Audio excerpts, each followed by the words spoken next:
जिस हिसाब से एसएससी के एग्जामिनेशन में मेरिट काफ़ी ज़्यादा हाई जा रही है, तो मैंने एक टॉपिक दिया है, what to do so that score gets improve.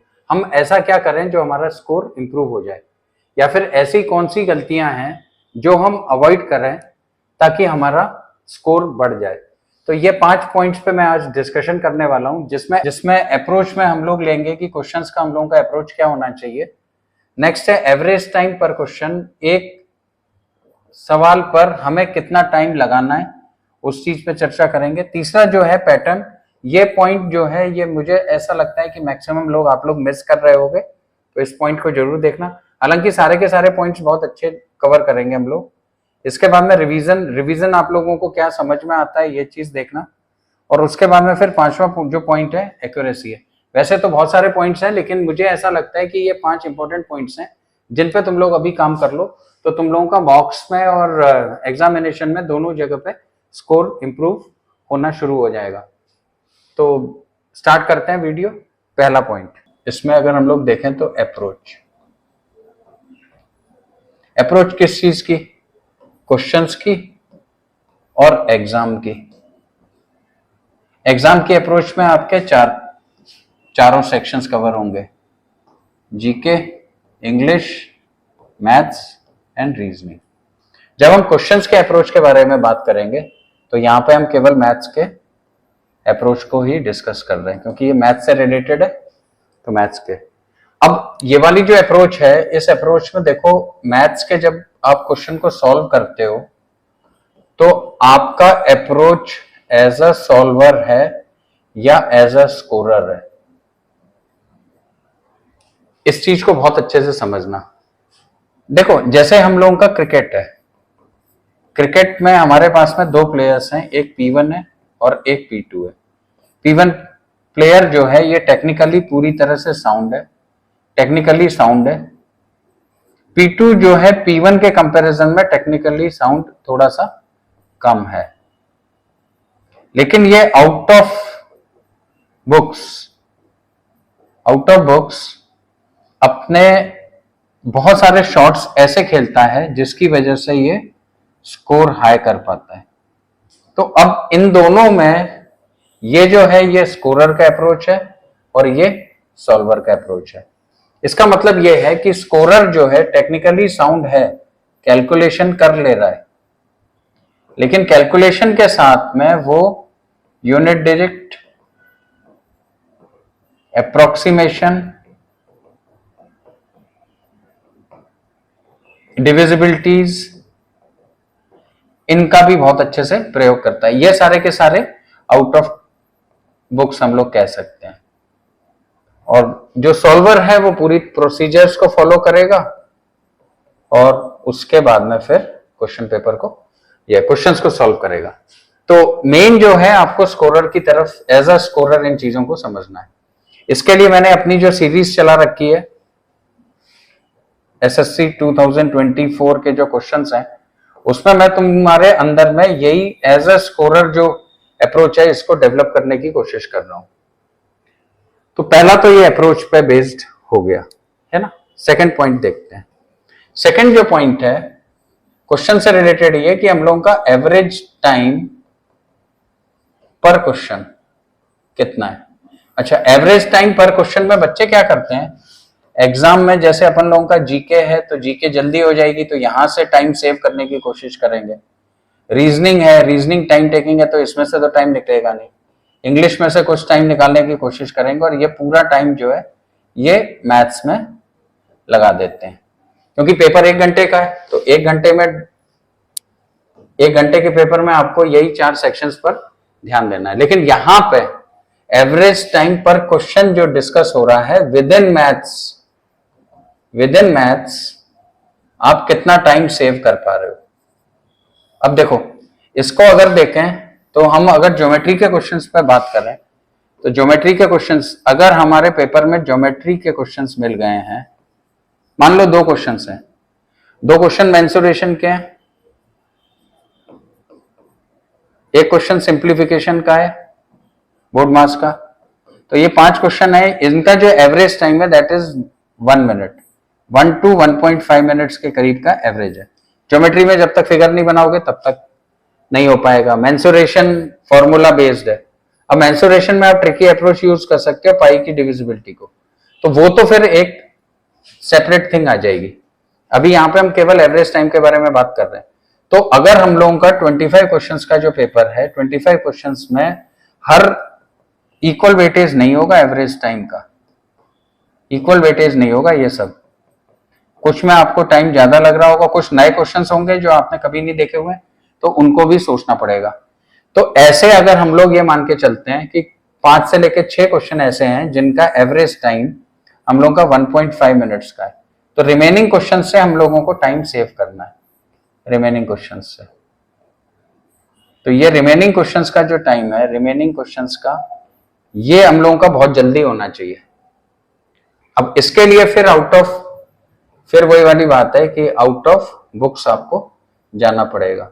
एक पॉइंट और है, जब तुम ये रिमेनिंग के बारे में बात करोगे तो यहां पे आपको ऑप्शंस पर भी निगाह मारनी पड़ेगी, ऑप्शंस को भी साथ में लेके चलना पड़ेगा। तो ये सेकंड पॉइंट है जिस पे काम करने की जरूरत है। अब थर्ड पॉइंट आता है। थर्ड पॉइंट है एग्जाम या क्वेश्चंस का पैटर्न को अंडरस्टैंड करो कि पैटर्न क्या है। सिलेबस, पैटर्न और सिलेबस में अंतर है। सिलेबस ये वो वाला पैटर्न नहीं है, ये पैटर्न है। पैटर्न का मतलब यह है कि स्टाइल ऑफ आस्किंग क्वेश्चंस, और फिर आपको जो पैटर्न है उस पर प्रैक्टिस करनी पड़ेगी। अब इस पैटर्न पर जो प्रैक्टिस करते हैं उसमें यह है कि आपकी हैबिट में आना चाहिए ना ये सारी चीजें। जैसे अप्रोक्सीमेशन अगर आप ले रहे हो तो जिनमें कैलकुलेशन लंबी जा रही है, जिसमें कैलकुलेशन लंबी जा रही है, तो उसमें अप्रोक्सीमेशन की प्रैक्टिस आपको करनी पड़ेगी। या यूनिट डिजिट पर बेस्ड, अगर हमने ऑप्शंस में देखा कि यूनिट डिजिट हम लोगों का काम कर रहा है, तो हमने यूनिट डिजिट देख लिया, डिविजिबिलिटीज देख ली, 11 की डिविजिबिलिटी है, 8 की डिविजिबिलिटी है, 4 की डिविजिबिलिटी है। जरूरी थोड़ी है कि डिविजिबिलिटी डायरेक्टली हम लोगों के क्वेश्चन में पूछी जाएगी तभी करेंगे। तो ये स्टाइल ऑफ आस्किंग क्वेश्चन है, ये पैटर्न है। तो ये वाले पूरे पैटर्न को तुम लोगों को बहुत अच्छे से अंडरस्टैंड करना होगा। जब हम लोग, जैसे इसमें पैटर्न के बारे में बात हो रही है, तो टीयर 1 का पैटर्न और टीयर 2 के पैटर्न में जमीन आसमान का अंतर है। आप जब इनके क्वेश्चंस को देखोगे तो टीयर 1 में जो चीजें अप्लाई हो रही होंगी, टीयर 2 में बहुत कम अप्लाई हो रही होंगी। टीयर 2 में कंसेप्चुअली स्ट्रॉन्ग तो यहां पे भी बनना है, यहां पे भी बनना है कंसेप्चुअली स्ट्रॉन्ग, लेकिन टीयर 2 में कंसेप्चुअली स्ट्रॉन्ग के साथ में यू हैव एक्सपेक्टेड है कि कैलकुलेटिव भी आपको मिलेगा, और उसमें यहां पे आउट ऑफ बुक्स की पॉसिबिलिटी थोड़ी कम हो जाती है। तो तुम लोग जैसे टीयर 1 और टीयर 2 के क्वेश्चन पेपर्स को अगर PYQ को सॉल्व करोगे 2024 के या PYQ 2023 के, तो इनमें आपको ये वाला पैटर्न दिखाई देने लगेगा। तो थर्ड वन है कि आपका पैटर्न जो है वो it should be according not to your syllabus, it should be in accordance with your PYQs। जो fourth and the most important point है, दैट इज रिवीजन। आपने रिवीजन का क्या शेड्यूल बना रखा है, क्या शेड्यूल है आपका रिवीजन का, ये बहुत ज्यादा इंपॉर्टेंट है। तो मैं तो ये सजेस्ट करूंगा कि आप सैटरडे या संडे जो भी एक दिन है, इस दिन आप कोई भी न्यू चीज मत पढ़ो और रिवीजन करो। अब रिवीजन किस चीज का करना है, देखो मैथ्स के लिए आपको फेयर कॉपी तो बनाई होगी सब लोगों ने। फेयर कॉपी का रिवीजन आप लोग एग्जाम से पहले करते हो, पूरे साल फेयर कॉपी बनाते रहते हो और एग्जाम से पहले रिवीजन करते हो, क्योंकि ग्रेजुएशन में यही करते हैं एग्जाम से पहले रिवीजन के लिए। जबकि फेयर कॉपी जो है, फेयर कॉपी का आप अगर वीकली रिवीजन करोगे तो आपका पर क्वेश्चन रेस्पॉन्स टाइम कम हो जाएगा, पर क्वेश्चन रेस्पॉन्स टाइम कम हो जाएगा। क्यों कम हो जाएगा? क्योंकि जब आप ये अपनी फेयर कॉपी को रिवाइज कर रहे हो तो बेसिक्स जो हैं, बेसिक्स आपके एवरी टाइम एवरी रिवीजन पर हिट हो रहे हैं, रिवीजन पर हिट हो रहे हैं। जब हिट हो रहे हैं तो जब आपके पास में क्वेश्चन अपेयर होगा तो ये क्वेश्चन आपको एज अ फ्लैश एक बार में अंडरस्टैंड हो जाएगा, और जैसे ही आपको एक बार में अंडरस्टैंड हो जाएगा, आपका रेस्पॉन्स टाइम फास्ट हो गया, और उसके बाद में बस केवल सॉल्व करना है। मेरी उस सीरीज में मेरा रिस्पॉन्स टाइम बहुत कम है, अंडरस्टैंडिंग फ्लैश तुरंत होता है, इसीलिए मेरी स्पीड फास्ट है।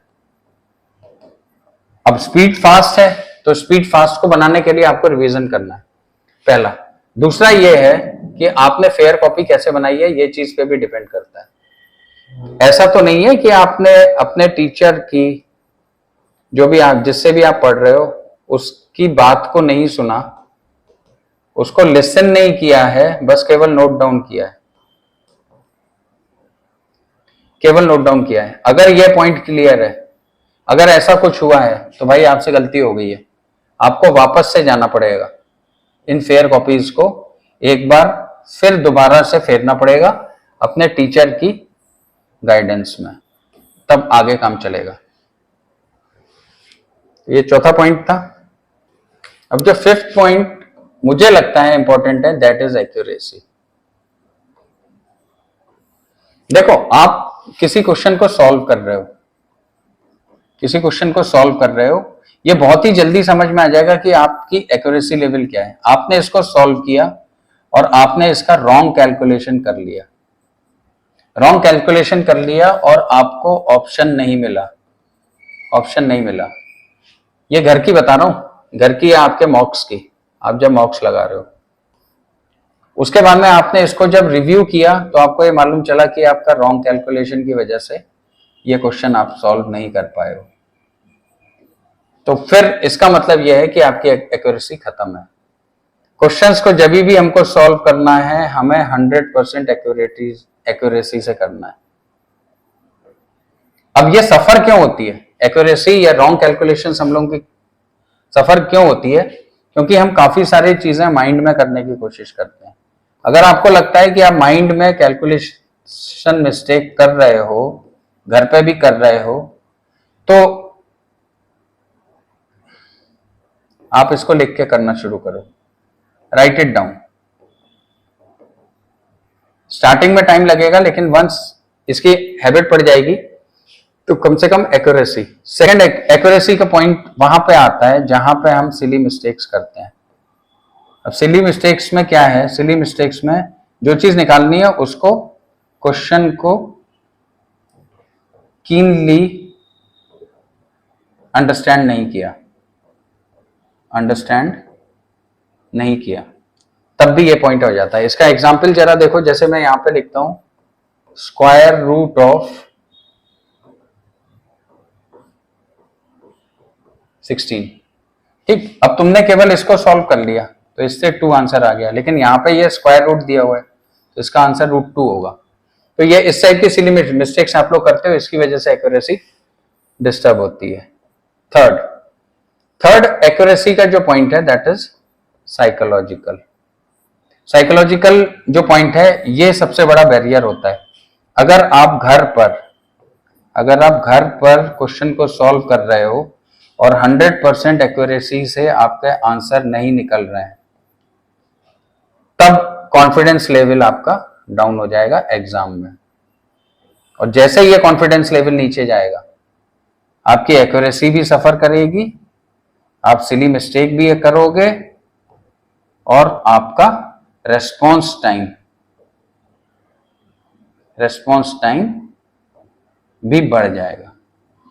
तो ये जो है, ये 5 पॉइंट्स हैं जिस पर मैंने आज ये वीडियो बनाया है, तो इसको तुम लोग नोटिस डाउन कर लो, इन पर पहले काम करना शुरू करो। और भी मेरे वीडियोस आएंगे स्कोर बूस्टर सीरीज में, उनको जरूर देखते रहना।